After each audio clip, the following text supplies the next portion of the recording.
new artistic challenges for us and for AAP members to create work at the intersection of art, craft, and design, and opportunities for both organizations to connect with new audiences and benefit from one another's strengths. We've been thrilled with the results. Betty Raphael founded our organization 40 years ago when she saw that craft artists were breaking free from the constraints of functional work and using traditional craft materials in new ways to express their ideas as contemporary artists. I think she would have been very pleased with this show.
I had the privilege of observing Adrian and Patricia yesterday at Carrick High School, working with the students with taking a closer look and looking at the artwork, which I love to do. And you don't really understand the value of taking a piece of art and talking about it till you really do it, and how inspiring it is, and how rich it is to talk about the decade in which it was painted, the media, what was the artist's message, what were the socioeconomic, political implications of the time in which it was done, or what the artist is trying to say. That's the way it was. It would have ended up looking like a droopy rubber band.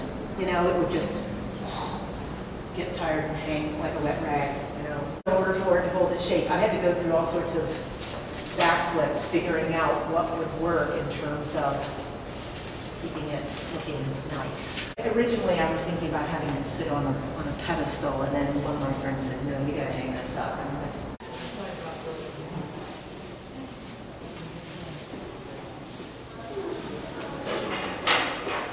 piece this large would have to have a structure underneath it.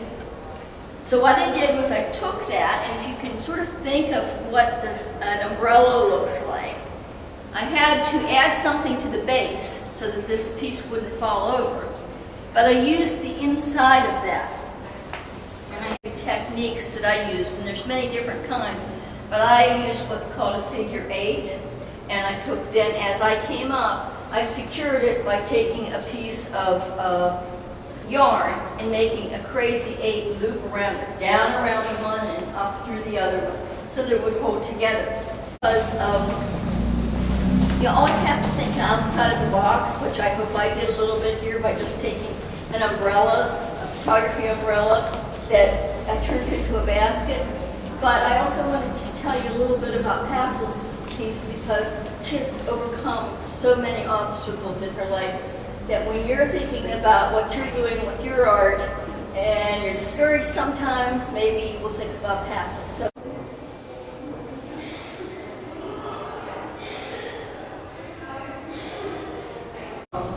Passel is from Erie, Pennsylvania, and a number of years ago, somebody accosted her in a parking lot and left her for dead. And somebody found her the next morning and took her to the hospital, and she had a stroke. And she's partially blind, and she has a dog that she has with her. It is not necessarily for her to use as a sight dog, but for balance, because she's lost a lot of her balance.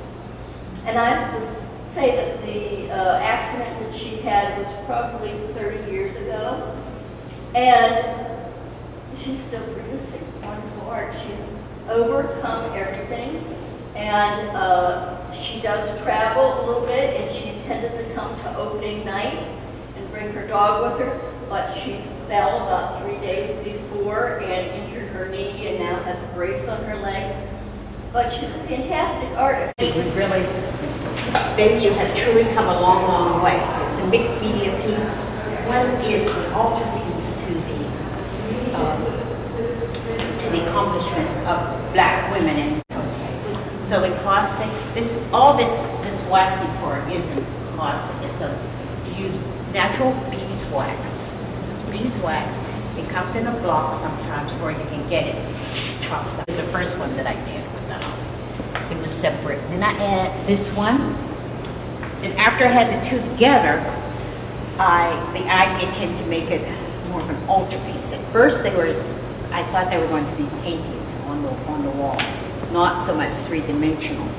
And I don't know what gave me the idea of using a wash tub. It was just one of those ideas that pop into your head. It was one of those things that evolved more so than plain. I find that a lot of my work, I don't so much go in. I have a notion of what I'm going to do, but it's not like I draw it out. That's the way I work. A lot of people work differently, but that's. Okay, my name is Gaten Schwen, and I go to Deer Lakes High School.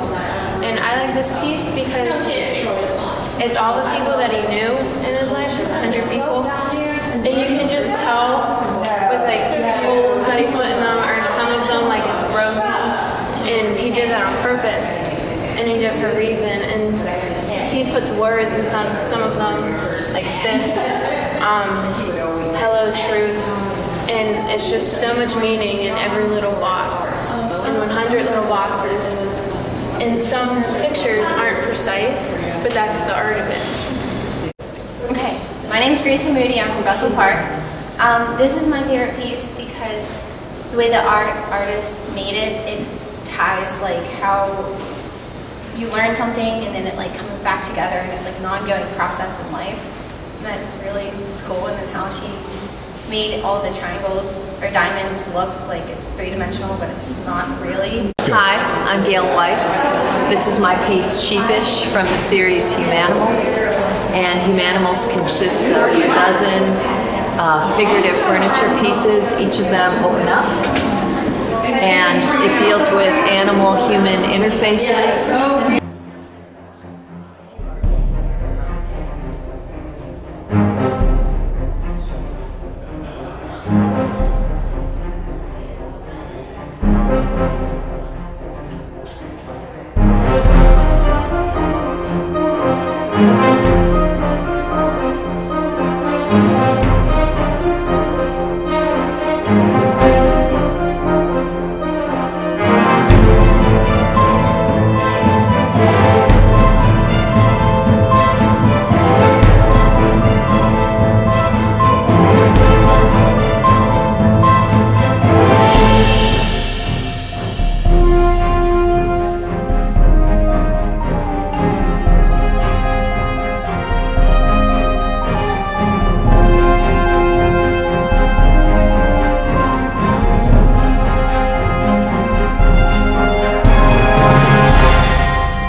Yes, it is just a local show, but these local shows are held here and elsewhere and are the living springs which feed the main current of national art. We are playing a definite part in the art life of this country, and we are quite as necessary to New York as New York is to us. And I thought that was just a really great statement about the power of artists and what that has meant to Pittsburgh. In fact, I should say Charlie Humphrey yelled out, you know, Pittsburgh is art. And this is a great example of Pittsburgh as art, and the power and the creativity of the artists and what they bring to this community, the creativity, the innovation, the culture, and the sense of place. It so happens that the first exhibition was held at the Grand Opera House because it was noted as a place where the public may view the collection and become better acquainted with the talents of Pittsburgh artists. And it's only fitting that you start your second 100 years at another place noted for artists here at the Society for Contemporary Crafts. So congratulations.